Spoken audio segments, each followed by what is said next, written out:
Hello everyone, welcome to my YouTube channel. आज म हजुरहरूसँग लोकसेवाको समसामयिक विषयका केही प्रश्न उत्तरहरू लिएर आएको छु र मन पर्यो भने लाइक र सब्सक्राइब गरिदिनु होला। सुरु गरिहालौँ है त।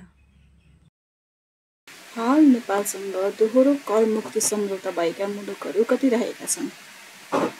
यसको उत्तर रहेको छ 10 र नेपाल र मौरिसस बीच सन् 1999 अगस्त 3 मा भएको दोहोरो कर मुक्ति सम्झौता सन् 2025 अक्टोबर 29 मा रद्द भएसँगै नेपालसँग दोहोरो करमुक्ति भएका मुलुकको सङ्ख्या 10 कायम भएको र यसअघि डिटिटिए भएका मुलुकहरूको सङ्ख्या चाहिँ 11 रहेको थियो।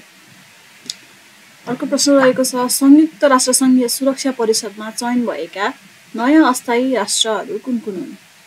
यसको उत्तर रहेको छ बहराइन, कङ्गो, लाइबेरिया, कोलम्बिया र लाटभिया। र यी राष्ट्रहरूको कार्यकाल सुरु चाहिँ 2026 जनवरी 1 देखि 2027 डिसेम्बर 31 सम्म हुनेछ। अर्को प्रश्न रहेको छ, विश्व खाद्य दिवस कहिले मनाइन्छ? यसको उत्तर रहेको छ अक्टोबर 16 र 2025 को नारा रहेको छ स्वच्छ खाना र सुखद भविष्यका लागि हातेमालो। फेरि एकचोटि सुन्नुहोस्, स्वच्छ खाना र सुखद भविष्यका लागि हातेमालो। अर्को प्रश्न रहेको छ, संयुक्त राष्ट्रसङ्घले घोषणा गरेको दिगो विकास लक्ष्यका 17 युवा नेता सन् 2025 का लागि पढ्न सफल नेपाली अभियन्ता को हुन्? र दिगो विकास लक्ष्यका 17 युवा नेता 2025 का लागि पढ्न सफल नेपाली अभियन्ताका नाम रहेको छ ऐश्वर्या श्रेष्ठ। अर्को प्रश्न रहेको छ, नेपाल प्रहरीको 32औं महानिरीक्षकमा को नियुक्त भयो? यसको उत्तर रहेको छ चन्द्र कुबेर खापुन। विक्रम सम्वत 2081 को मदन पुरस्कार कुन कृतिलाई प्रदान गरिएको छ? यसको उत्तर रहेको छ रुमाल। अर्को प्रश्न रहेको छ, जेन्जी पुस्ताद्वारा 2082 भदौ 23-24 मा भएको आन्दोलनमा काठमाडौँ लगायत मुलुकका विभिन्न भागहरूमा मृत्यु भएका 45 जनालाई सरकारले शहीद घोषणा गर्ने निर्णय कहिले गरेको हो?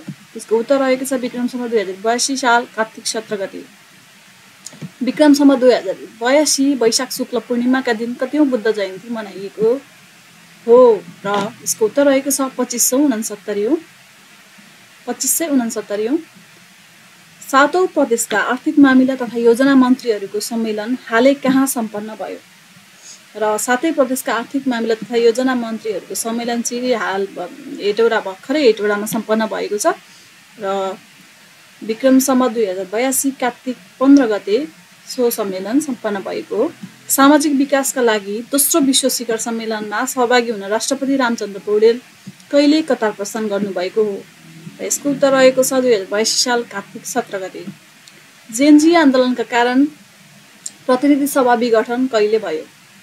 यसको उत्तर रहेको छ 2082 साल भदौ 27 गते। नेपालको पहिलो महान्यायाधिवक्ता को हुन्? र यसको उत्तर रहेको छ सविता भण्डारी र उहाँ 2082 साल भदौ 29 गते नियुक्त हुनुभएको हो र उहाँलाई राष्ट्रपति रामचन्द्र पौडेलद्वारा नियुक्त गरिएको थियो। र नेपालको पहिलो महान्यायाधिवक्ता भने काली प्रसाद उपाध्याय हुन्। सबै स्थानीय तहमा बैंकको पहुँच चाहिँ कहिले पुग्यो भनेर अर्को प्रश्न रहेको छ र यसको उत्तर रहेको छ 2081 साल असोज 9 गतेबाट। र अन्तिम स्थानीय तह भने बझाङको साइपल गाउँपालिका हो र शाखा खोल्ने बैंकको नाम भने एभरेस्ट बैंक हो। अर्को प्रश्न रहेको छ, साक्षर घोषित जिल्लाको सङ्ख्या कति पुग्यो? यसको उत्तर रहेको छ 68 र 68औं जिल्ला कालीकोट हो र यो 2082 साल असोज 9 गते घोषणा भएको हो। र यसै गरी 67औं जिल्ला भने हुम्ला, 66औं जुम्ला र 65औं मुगु जिल्ला रहेको छ। कर्णाली प्रदेशमा साक्षर घोषित हुन बाँकी जिल्ला कुन हो? र कर्णाली प्रदेशको साक्षर घोषित हुन बाँकी जिल्ला भने डोल्पा रहेको छ। जीवित देवी कुमारी चयन कसलाई गरियो? र जीवित देवी कुमारी भने आर्य तारा साक्यलाई गरिएको छ। अर्को प्रश्न रहेको छ, विश्व शान्ति दिवस 2025 को नारा के हो? र विश्व शान्ति दिवस 2025 को नारा act now for peaceful world भन्ने रहेको छ र यो सेप्टेम्बर 21 मा मनाउने गरिन्छ। अर्को प्रश्न रहेको छ, सुदूरपश्चिम प्रदेश साक्षर प्रदेश घोषणा कहिले भयो? र यसको उत्तर रहेको छ 2082 साल असार 12 गते। अर्को प्रश्न रहेको छ आजको लागि अन्तिम प्रश्न, सामाजिक सञ्जाल बन्द गर्ने सरकारको निर्णय खारेज कहिले भयो? यसको उत्तर रहेको छ 2022 साल भदौ 23 गते। आजको लागि प्रश्नहरू यति नै रहेका छन्। Thank you for watching.